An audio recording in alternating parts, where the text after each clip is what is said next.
funky fresh coders, it's Prof. G, and in this lesson you'll break out the electric bass, cue up the horns, and crack those code knuckles for some big learning, because we're about to bring on to Func by learning functions in CircuitPython.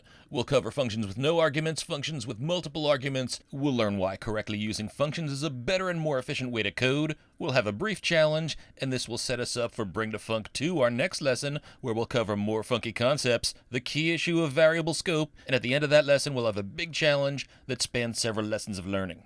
Let's get funky with CircuitPython functions. So Codemeisters, plug in that Circuit Playground and spark up the PyCharm, and if you're new to the playlist, here's where you can find all the goodness that brought us to this point.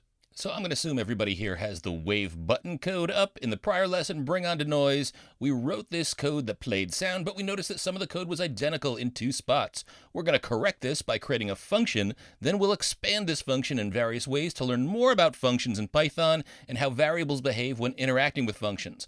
Before we make any changes, let's change the comment up top to read function.py. Now we can see here that we have repeated code that's nearly identical in two spots, but there's a principle in programming known as dry. Don't repeat yourself. Repeating in programming is bad. Repeated code is more difficult to maintain. The more places you need to make updates means the greater chance of errors. You could make a change in one place and not another when you mean to make it in both. And if you need to use this chunk of code again, say you need to write additional buttons or play different sounds, you'd be writing more code instead of just calling a reusable chunk of code. So let's write a function. A function is a reusable chunk of code that we can call anywhere whenever it's needed, and this will let us stop repeating ourselves. Creating a function is referred to as defining a function. So we're going to start by using the def keyword. This says we're defining a function. Then we give the function a name. We usually use lowercase snake case for function names in Python. We follow this with parentheses, enclosing any arguments in parentheses, and add a colon after the parentheses. And the code indented below the function definition line will be part of the function that's executed when it's called. To call a function in your code, just give the function name followed by parens and any parameters, and it will immediately jump to the function and execute all of the code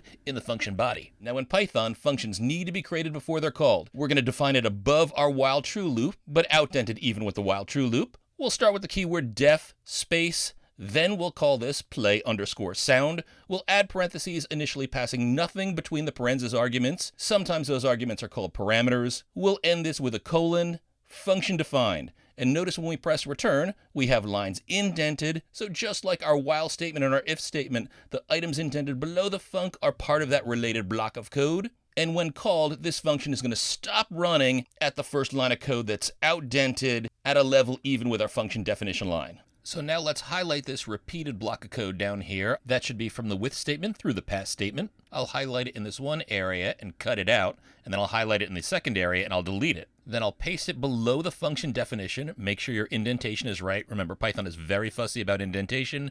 Get it wrong and your code won't run. But I'm going to make the change in here where I change the literal, the string that's passed in where the file name was, and I'm instead going to use a variable, file name. Now the way we call the function in our code is we just refer to the function name passing in any arguments. If there are no arguments, you still need to have those parentheses. So let's call it below the code that recognizes each button press. Play sound open close paren here, play sound open close paren here. But to make sure we set the correct sound, let's make sure we change the file name variable just before we call play sound. So for button A, we'll say file name equals the string drum underscore cowbell.wave. For button B, we'll say file name equals scratch.wave. Now let's open the terminal, make sure you're in TO, save, and we'll try this out.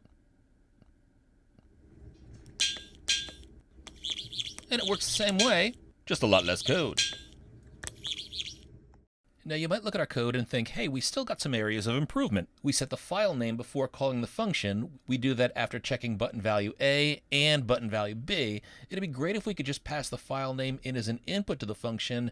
And you might have guessed it, we can. This is how you do it. We'll just enter an argument, again, sometimes called a parameter. So we'll do that up here in the function definition line, and we'll call this one file name. Now notice we were already referring to file name, but that was this external variable up here. Now we're passing it in, so we don't need to make any changes to the with open line here. We're still using file name, but this time we're getting it from the argument. Then we call the function by passing in the file name.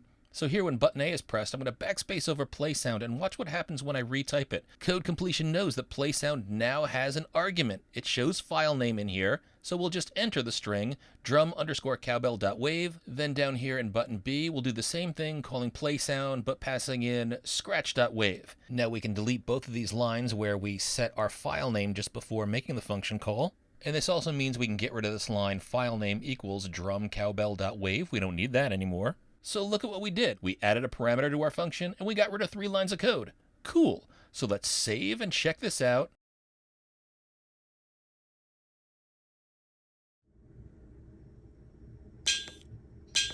And it works the same way with less code. By the way, what we're doing here, by changing our code to make it more efficient without altering the underlying results, is called refactoring, and you'll hear that term a lot in programming.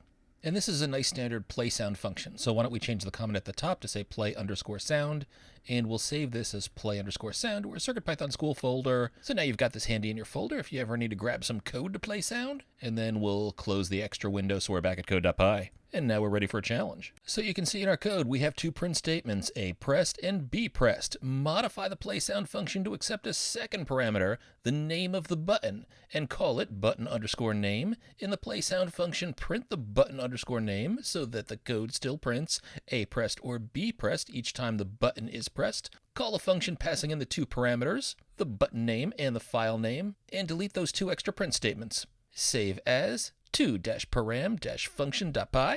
Pause. Give this a shot. I know you can do it.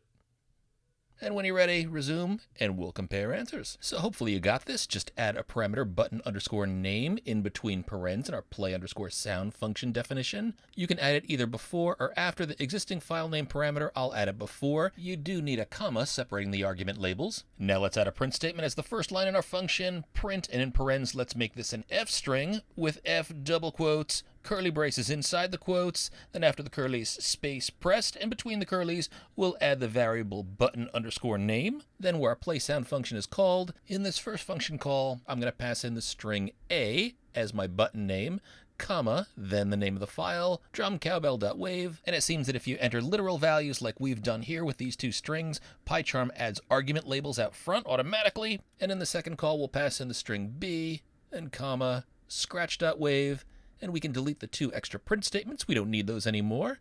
Then open the terminal and TO and head up top and save.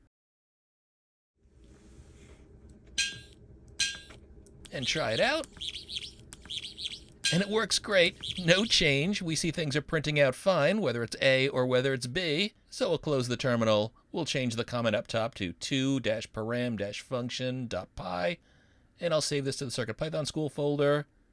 And close the extra window, and we'll cover more about functions in the next lesson, but let's recap the big learning. We learned about dry, don't repeat yourself, and why functions are better than repeated code. We coded a function with no parameters, but also functions with 1 or more parameters, and we learned the term refactoring. So Functacular function phenoms, buckle up for some more big learning, because there are more key funky concepts in the next lesson, where we'll tackle variable scope and functions with return values. Plus, we'll have a big challenge at the end of the next lesson that tests your knowledge of concepts over the last few lessons. Until then, continue to make something awesome.